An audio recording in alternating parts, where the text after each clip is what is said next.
Hello everyone, welcome back to the channel. My name is JL Boda and this is the Boda Life, where I share lots of encouragement and simple living. Today I had an idea to start something new and I think I'm gonna call it Candid Couch Conversation. Just love having conversations with friends about each other and learning about each other's lives, and so I thought, why not share different stories about our lives? And I thought I would share some of our birth stories since we are expecting our fourth baby the end of September, which we are so excited about. So if you are interested and want to learn more about me and our family, just keep on watching.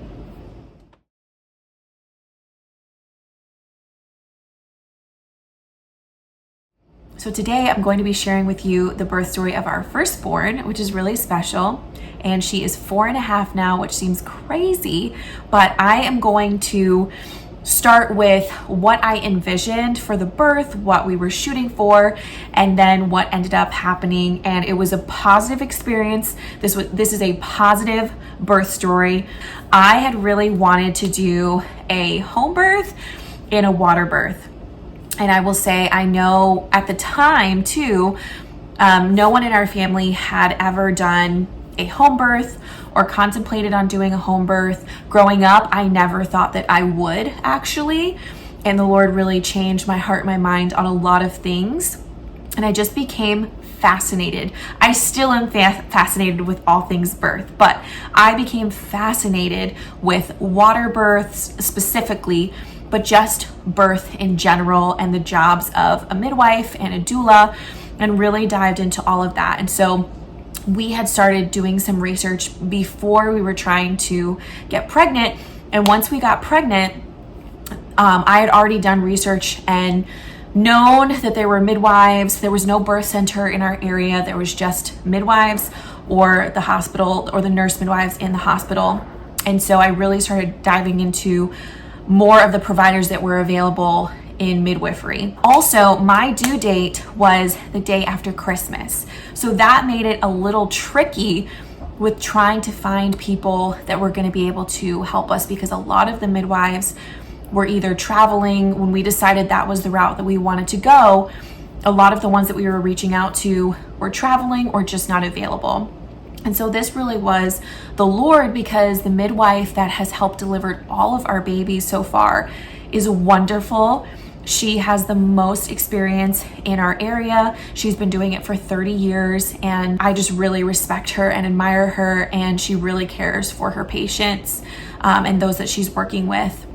And so I had reached out to her, and she has been trying to retire for the longest time, and she really wasn't taking on any, or I think starting to not take on any new patients, only existing patients, and also the Amish community. So I reached out to her and I said, hey, this is my due date. It's the day after Christmas, December 26th. And this was I was gonna be due in 2020. So we were still in the thick of all of the COVID stuff. The hospital still had a lot of restrictions. There was still some uncertainty around that. And one reason why we also decided to go with midwives was because at the time I had heard of women who were delivering in the hospital, but their significant others weren't allowed to attend the birth and weren't allowed to come with them. And so I reached out to this midwife and I said, this is when I'm due. Are you available? I reached out to a couple others and they weren't available. The only one that was available that we talked to was about an hour and 15 minutes away. And she was lovely, but we kind of kept that resource in our back pocket. And so our midwife, her name is Leslie, she agreed to at least meet us and do a home visit, which I absolutely loved. And the Lord just worked it out, because when she met us, she really liked us and we really liked her. And it was just a beautiful, beautiful connection. And she had an assistant, a midwife in training that was working under her at the time, and we absolutely loved her as well.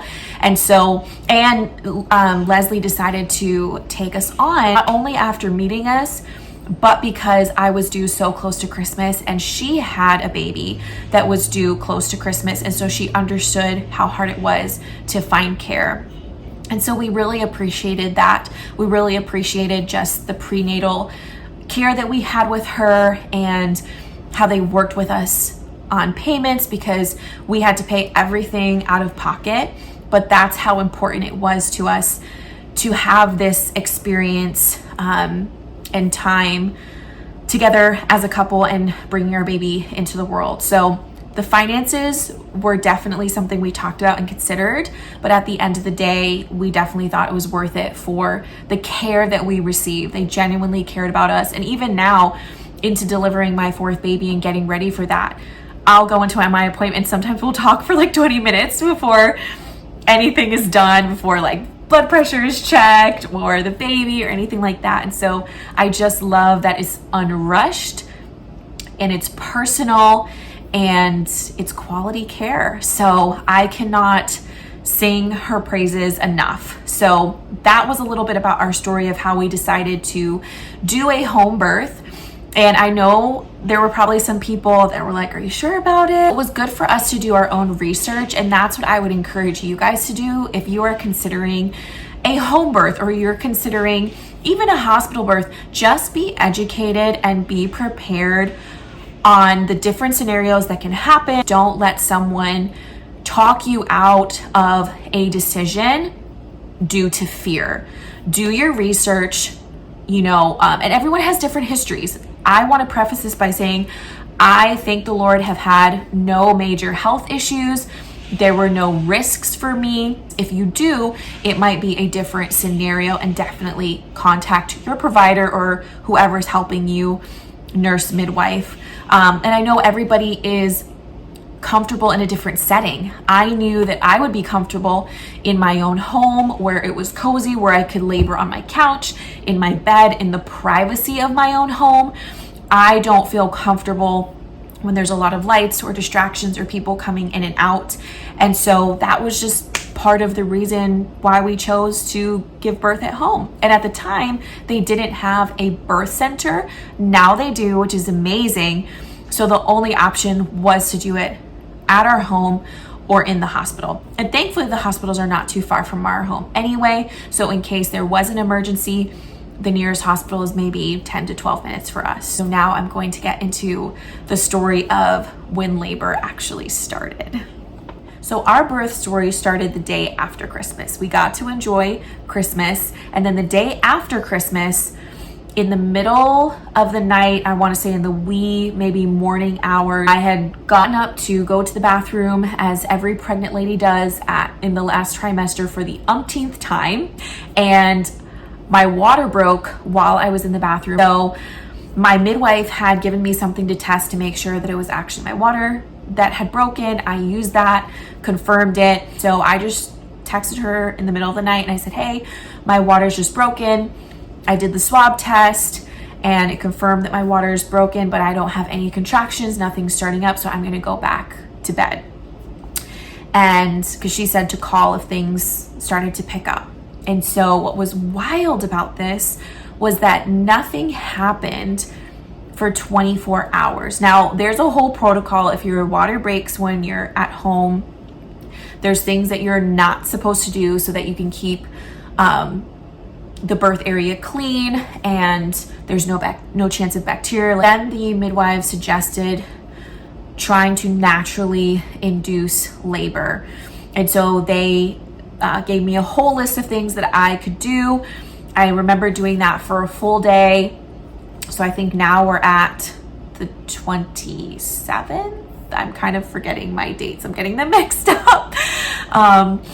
And so again, I had no contractions. I did everything that they said to do. We did a lot of walking, and took some tinctures and things like that. And then I will never forget that I was laying in bed, starting to do my Bible study, and I felt the first contraction. The night before, I had about 1 or 2 contractions, but that was it. It wasn't super painful. It just was, oh, that's a contraction. And I thought, is this the start of it? And it wasn't. So I remember it being in the evening. It was around 5 p.m., 4 or 5 p.m. in the evening. My husband was biking in the other room. And because we weren't in this current house, we were in another location, and I was just getting settled to do my Bible reading, and I felt the first contraction. And what was wild, and I don't know if it has anything to do with us trying to naturally induce labor or just the positioning of the baby, but I did not have very many contractions that were gradually intensifying. I had about, I don't know, I could count them on one hand, maybe 3 to 5 contractions where I could still kind of talk through them and function through them, and then they were just immediately intense. And I think I was also nervous. As a first-time mom, I was also, to be perfectly honest, just scared of birth and pain and everything you see on movies or read in books, which is nothing like that. And I just didn't know what to expect. So I was very nervous about that. And so I just remember I had a handful of contractions, but then they were starting to get intense very fast. And so I went into the next room where my husband was biking, and he said he could just tell from my face that they were starting. And I was like, yeah, I think it's starting. And by then I was leaning against the wall and not really, and having to concentrate more. And so everything isn't so much of a blur, but it just kind of happened fast in that moment. And he was pretty calm, but then he showered really quick and started scuttling around, and we had wanted to have a water birth, so he started blowing up the tub and filling it with water because we're not knowing how long it's going to take with this labor and if the baby's going to come fast or not. And so I remember maybe I had a couple more contractions or a couple minutes. The time kind of gets blurry. I remember calling the midwife and just feeling like I would be more comfortable with her there. And so she said, well, wait until they're, I don't know, I think 3 minutes apart, or whatever the rule is nowadays for contractions and how frequently apart they are. And so I waited a little bit. We ended up calling them, I don't know how much longer or after, and they came that evening. Labored in the water. I labored out of the water. But then the labor just was really long. And I didn't know until after having my first baby that for first-time moms, it is very, very typical to have a labor that lasts longer than 24 hours, which is good to know. And so I think if I would have known that, it would have helped me just kind of steel my mind and prepare better for labor. So hours are going by. I'm trying to drink. I'm trying to eat a little bit. But during labor, I'm someone that can't even snack. I just have zero appetite for food. So I was just trying to hydrate, got in the water. This is my first experience. I thought I needed to push, but baby, wasn't coming. And so I labored for a full 24 hours. And so now we're at the next day. This is the 28th now, at around 4 or 5 p.m. in the evening. So it's been a full 24 hours. I haven't gotten much sleep at all. My husband hasn't gotten much sleep.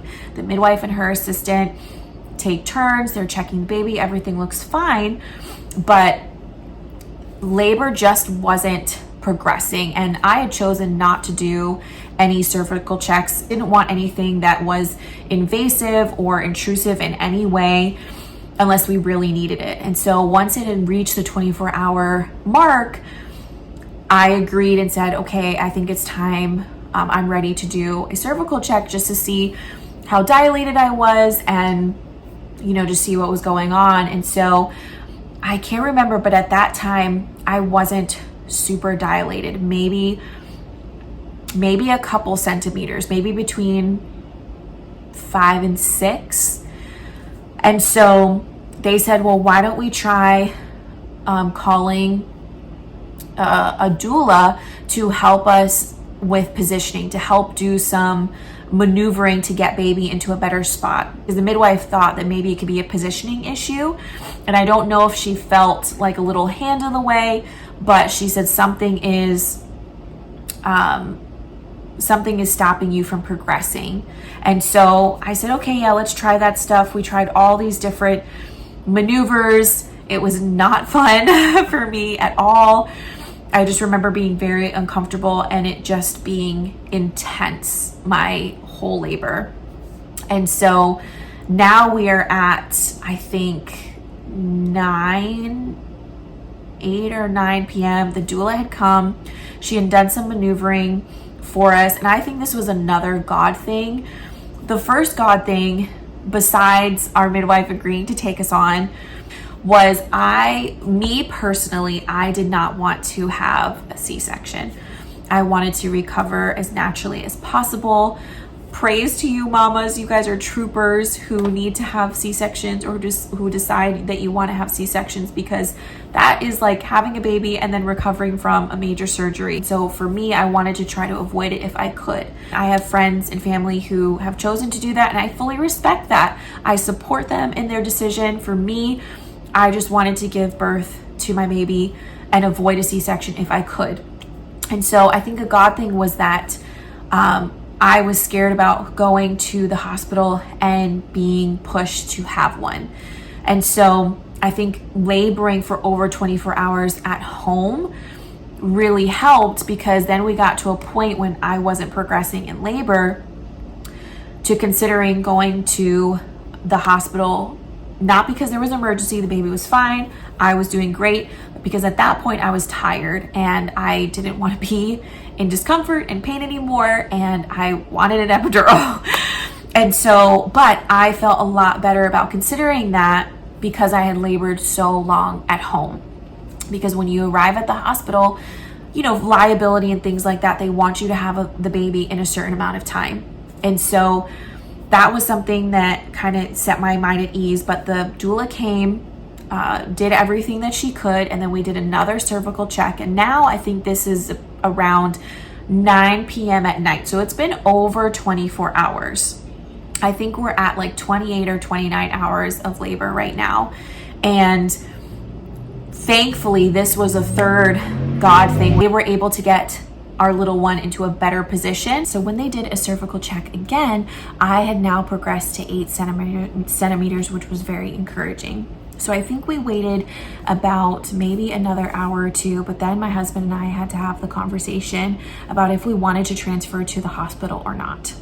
So we thought about it, and at that point I was just done being in pain, and with it being so intense, and again being a first-time mom, I think I was just holding on to a lot of uncertainty and just scared. And so I said, yes, let's go to the hospital. That was the longest drive, it seemed like, of my life, having to labor in the car, even though the hospital at the time was only, I think, about between 10 and 12 minutes. So we get there, we get out of the car, you know, they put me in the room and I'm laboring, having contractions in between, but they got me all ready, administered the epidural, and I maybe had 1 or 2 more contractions that I felt, and then it was blissful relief. So I have had obviously births since then. They were successfully at home, and I'll talk about that in future videos, but I love having my babies at home, but I also love Western medicine, and I am so grateful for it. And that epidural was wonderful. So just having the relief. Now I know I found out later sometimes it can make breastfeeding harder and baby can be really sleepy, which she was. There can be side effects to it, but I was, again, focusing on a positive birth experience. It was just wonderful. And so I was so grateful. I knocked out. I don't remember falling asleep, and my husband knocked out. I was so tired.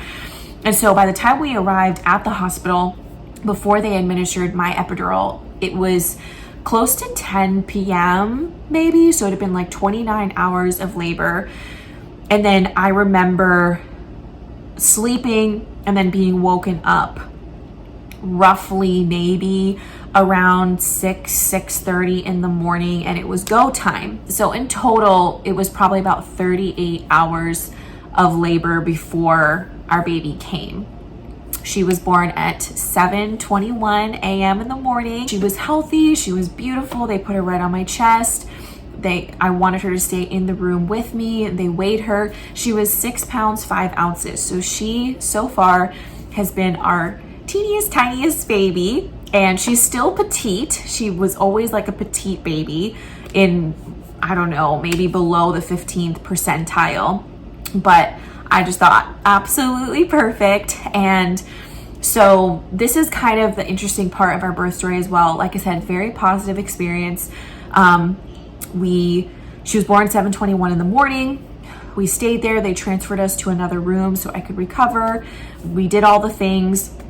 And then I wanted to go home. I really pushed to go home because I originally had wanted to birth at home. And so I didn't want to stay in the hospital any longer. She was healthy. There was no problems, but they wanted to keep us the next morning to do blood work and do all these tests that my midwives were also qualified and skilled and were going to perform that same day at home, because they do a home visit 24 hours after your birth. And then they also were going to do my postpartum care for 6 weeks afterward, which I might have failed to mention that. But the only pushback that we got from the hospital, which again, not bashing the hospital, I understand why they do this. I just think it could have been a better approach. It might have been the only negative part of the experience, but still positive. And I felt good afterward because we really had to advocate for ourselves. The only part that I didn't like was we told them, hey, we don't want to stay overnight, because we also knew that was just going to tack on the bill, and we had already paid out of pocket for a home birth. We didn't end up having a home birth, and now we have to pay a hospital bill, which we were not planning on. So we're thinking about those things, but also keeping in mind the safety and recovery of me as the mama and also our baby. And we were both completely fine. Keep that in mind. It's very important. If there were any issues, obviously you'd have to talk to your provider and make your own decision, but we were fine. And so I wanted to go home, and that is apparently against hospital policy. I basically was like, just treat me like I'm one of the Amish. I want to give birth here and then go back home. And so I wanted to talk to someone and tell them, hey, we want to go home. We don't want to stay overnight to do these tests that my midwife can administer in my home anyway. And so they had to bring in one of the pediatricians to talk to us about just the pros and cons and how they didn't recommend us going home that same day. But we still were like, I want to go home. I don't want to be here. She's fine. So they said, okay, if you want to leave, then you're going to have to sign paperwork stating that we're not liable and you have care afterward, basically releasing the hospital from any liabilities and saying we understand the risks, quote unquote, and the decision that we're making. I said, okay, that's no problem. But then the thing I didn't like that they mentioned was that they would have to call CPS on us, which I felt was a scare tactic and almost a threat, because we have scripture all over our house and it's peaceful and it's safe. And just because we made a decision that was not recommended by the hospital as first-time parents, didn't mean that our opinion wasn't important or that it shouldn't have been considered, especially with both of us doing well. And again, I understand the concerns, but that was something I didn't like. I was like, I'll sign whatever forms and papers you want.